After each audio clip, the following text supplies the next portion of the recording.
एक राजा बहुत दिनों की बात है।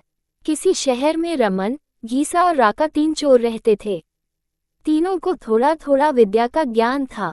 तीनों चोरों को विद्या का ज्ञान प्राप्त होने के कारण बहुत घमंड था। विद्या द्वारा तीनों चोर शहर में बड़े बड़े लोहे की तिजोरियों को तोड़ देते थे और बैंकों को लूट लिया करते थे। इस तरह तीनों चोरों ने शहर के लोगों की नाक में दम कर रखा था।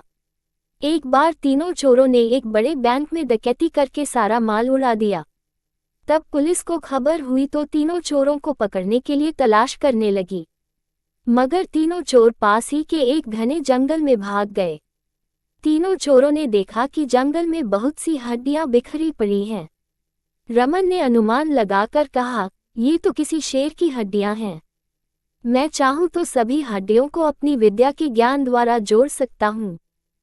घीसा को भी विद्या का घमंड था, सो वह बोला, अगर ये शेर की हड्डियां हैं तो मैं इनको अपनी विद्या द्वारा शेर की खाल तैयार कर उसमें डाल सकता हूँ। रमन और घीसा की बात सुनकर राका का भी घमंड उमड़ पड़ा और उसने कहा, तुम दोनों इतना काम कर सकते हो तो मैं भी अपनी विद्या द्वारा इसमें प्राण डाल सकता हूँ। तीनों चोर अपनी विद्या का प्रयोग करने लगे। कुछ देर बाद रमन ने सारी हड्डियों को जोड़ दिया और घीसा ने शेर की हुबहू जान डाल दी। थोड़ी देर में तीनों चोर सामने एक जीवित भयानक शेर को देखकर थर-थर कांपने लगे। मगर शेर के पेट में तो एक दाना नहीं था।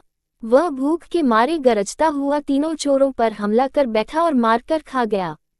शेर मस्त होकर घने जंगल की ओर चल दिया। कहानी से शिक्षा दोस्तों, इस कहानी से हमें यही शिक्षा मिलती है कि कभी घमंड नहीं करना चाहिए। घमंडी को हमेशा दुख का ही सामना करना पड़ता है। यदि तीनों चोर अपनी विद्या का घमंड न करते तो उन्हें जान से हाथ न धोने पड़ते।